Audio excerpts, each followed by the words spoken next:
Hello, I'm Elizabeth Webb, your yoga lifestyle coach. And today we are going to talk about the universe. What is that for our special guest and what that is as our special guest. Today I have invited my husband to be on the show. So I am going to invite Bill Webb to come and give us a perspective of what spirit, what God, what the universe, what is his take on how we will be in our life. What I always like to think about the heart, our soul. What is that essence of us that continues on forever? So let me take a moment to invite William Webb to the stage. Bill, will you come and join me? And hello, Elizabeth. Hi. Oh, I'm so grateful to have a guru in my life. Yes, I do call you my guru. It's good to be here. Thank you for coming and thank you for being here. You mean I will talk to you. The three subjects are love, peace, and harmony. I'm going to speak of these in different ways, and you're going to see a yoga pose for love. Yes. And let's do the steeple pose. And this is a pose that I really appreciate having the opportunity to do with you throughout, our marriage and our life and our time together. If you'll extend your hips backwards a little bit and bring your heart into me, and I'll bring my chest towards you. And then let's see, without stretching our necks, can you kiss me? I can get close. See, that gives incentive to do a little deeper stretch. So ladies, just ask your man to come into this pose and kiss. You'll like it. It's fun. And it'll give you a nice deep stretch. So the reason I picked this first one to represent love is because of that. The heart's connecting, and maybe the lips can connect as well. But actually, William, the reason I invited you to be here with me is to share with the audience your perspective of love, peace, and harmony. Not the opposite of hate. Love as the truth of being. Love is who we are, what we are. Love is eternal and everlasting and always. Love is all-encompassing. I'm talking about the one love, not the different loves that we have definitions for, but the one love. Heart, what is truth? What is love? Sometimes the music can say it better than words.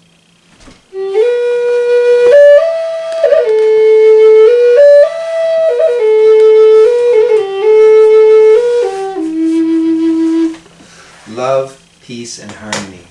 In the yoga pose, you see the peace of love. You can't have one without the other.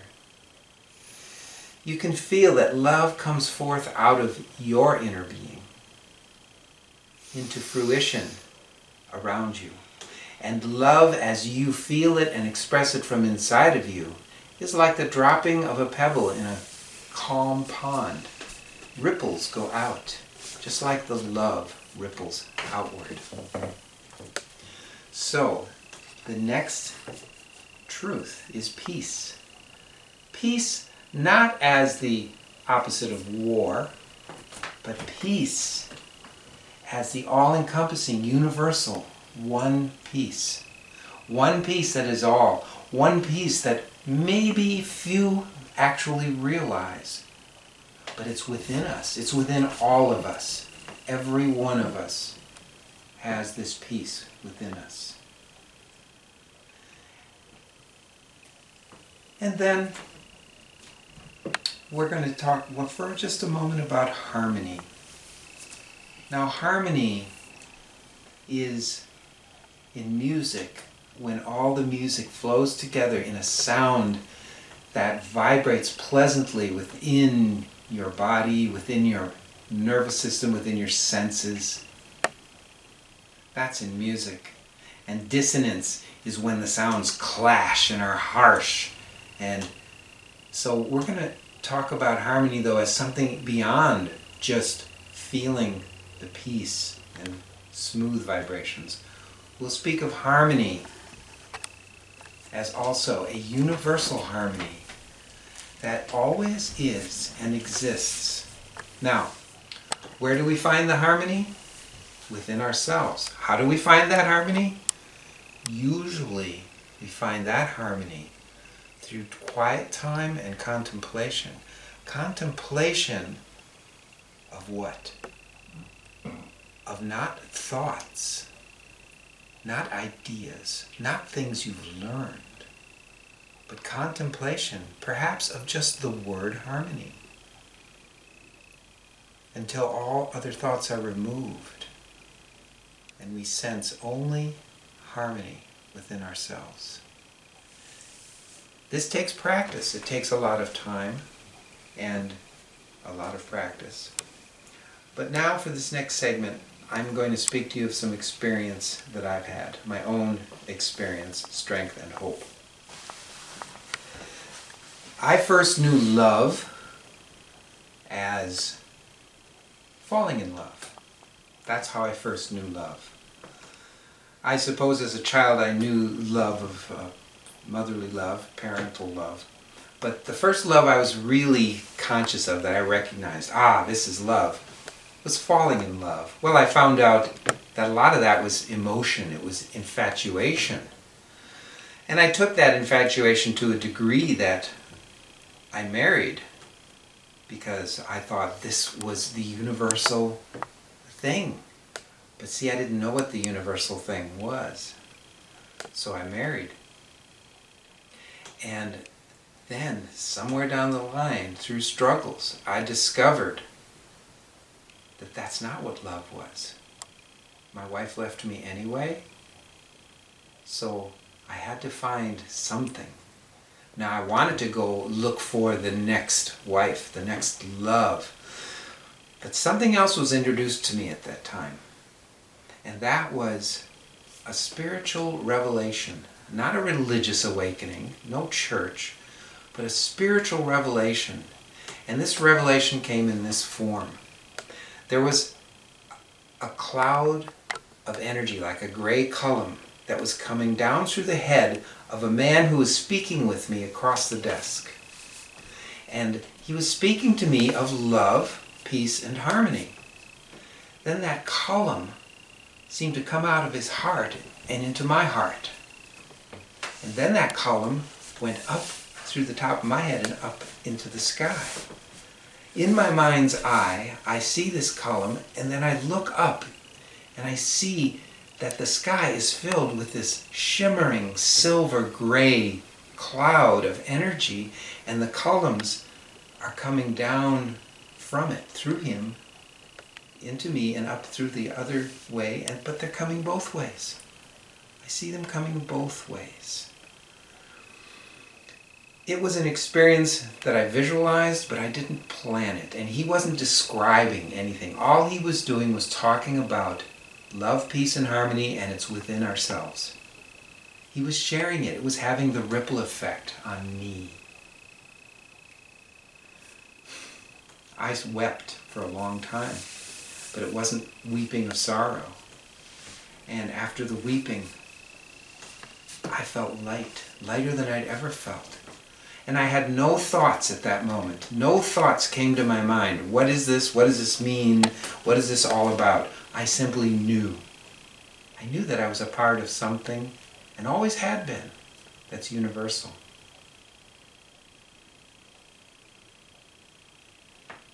And so now I'm going to talk about love, peace, and harmony in terms of hypnotism. This is interesting. because it's almost as if I awoke from having been hypnotized by a hypnotist on stage.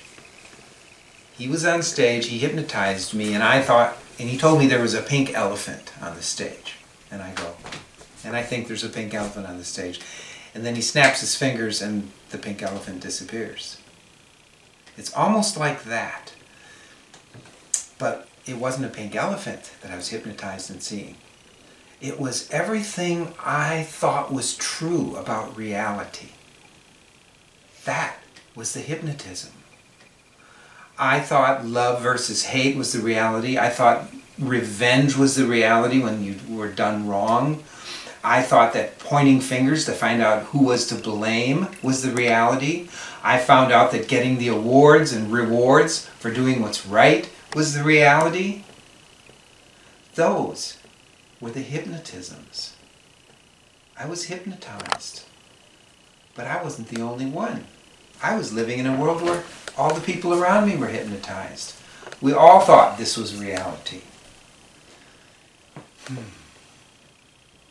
Let's take a moment to watch this pose of peace, balance, and harmony. In this pose, you see balance, which is very peaceful and puts you in a state of harmony. When you change the pose, the arms open for a moment, the heart opens wide, and then you go to the next side, and you're in balance. Do you see how focused she is? This is not difficult to do when you realize that love, peace, and harmony are your stability. Not the floor, not your limbs, not your body, not gravity, but love, peace, and harmony. That's the reality. So, I learned not to learn anymore. I learned to forget about learning. Other than practicing a skill, right now I want to oil paint, so I'm learning the skills of oil painting. That's different. That's not the learning I'm talking about. I'm talking about learning the truth of being. There is nothing to learn. There's only everything to unlearn. And it can most easily be unlearned by the snap of the fingers, and we're out of the hypnotism. Just like that. But it's not the hypnotist that's going to snap the fingers. It's going to have to be something inside of you. Something inside of you. Something inside of you that says, I want to focus. I'm seeking something. And I'm willing to open my mind and heart to find what it is. Now, I'm not going to tell you what it is. I'm only going to speak of love, peace, and harmony, because what that is for you is completely your journey and up to you. I can't tell you what it is. I can't outline it. But it's something inside of you that wants this something more. Something that makes more sense than the roller coaster of life, than the merry-go-round. Oh, this keeps happening. Sometimes it's good, sometimes it's bad. Here's the pink cloud, here's the dark cloud. Oh, it's going to get better. Oh, but it's good. You know it's not going to last. Oh, it's going to get bad. There is something different than that. And you will not find it in finding the perfect life. I wrote a song, called The Perfect Life. And in the song, I found out that the perfect life was inside of me, and always had been, and always is, and is now. But it wasn't putting things perfectly in place the way I think they should be, people behaving the way I think they should. That wasn't the perfect life. That'll never happen. But I found the perfect life. Today, I live as love, peace, and harmony, not because my mind makes me, but because I take time to center myself in quietness, forget everything I've learned, and find love, peace, and harmony in the middle, right in the middle of there. So, if this is something for you, you'll know it, and you'll be drawn to it. And I have nothing to convince you of. A above the sense life. I think that's what we've been talking about. I think that's what you can kind of get the idea of here. That we're talking about being above the sense life. These yoga poses are physical poses to some. Oh, this stretches your hamstring, this develops this muscle, this develops that muscle. But to others, like Elizabeth here, this yoga pose is a meditation. She is being quiet in her mind, not trying to figure anything out. She simply moves into the pose, rests into the pose, and lets it be, lets it happen. She lets it happen, rather than making it happen. It's very different than traditional exercise. No pain, no gain. Pump it up. Very different than that.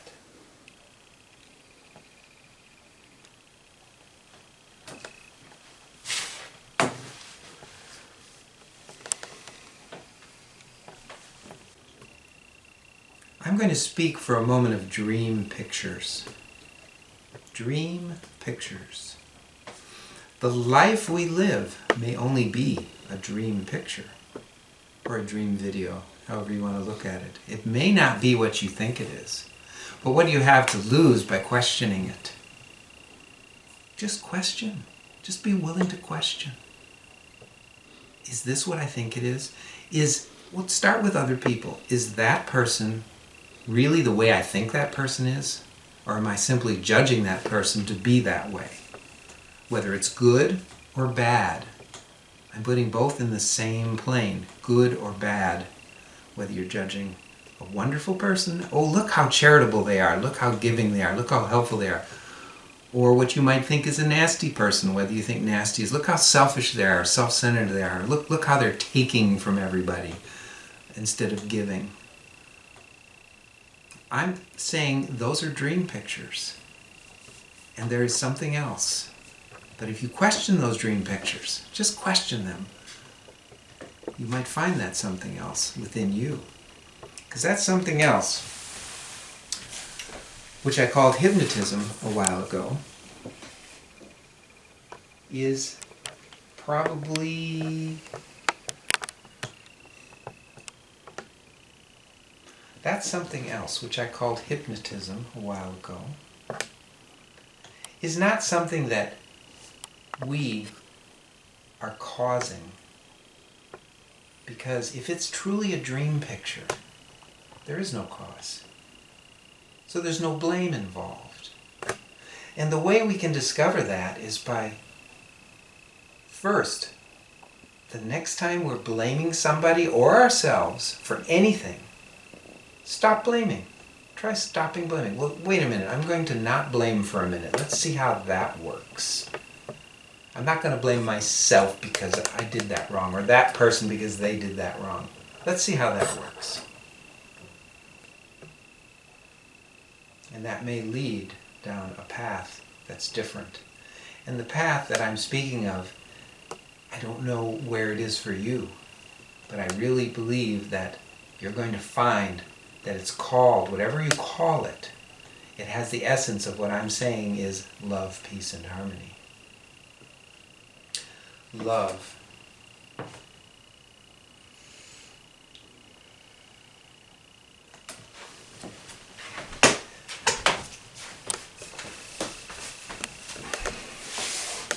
Elizabeth and I didn't fall in love.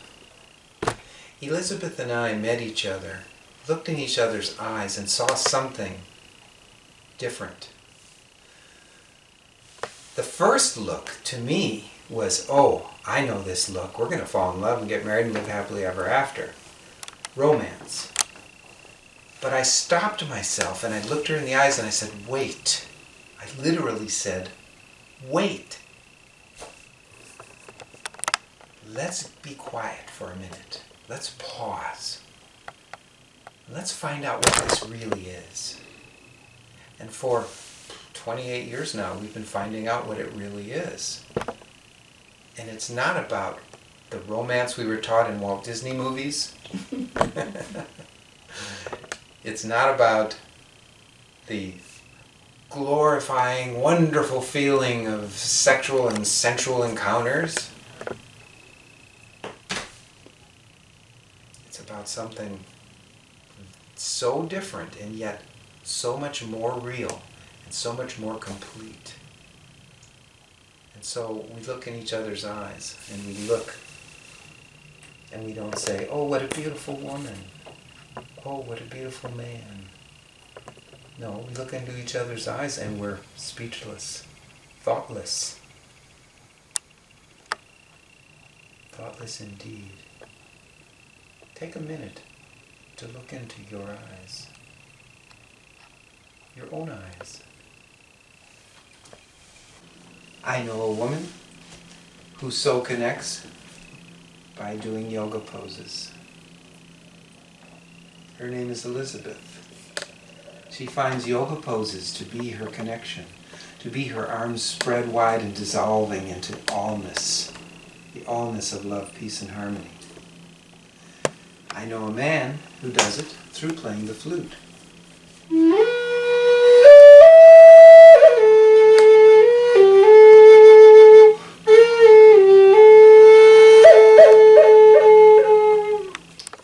Now, sense life, senseless life. I discovered today that I truly am insane. Sane meaning clean, rational, sensible. I function in the world in a way that everyone can understand, that doesn't harm anyone. But I'm not that. I'm insane.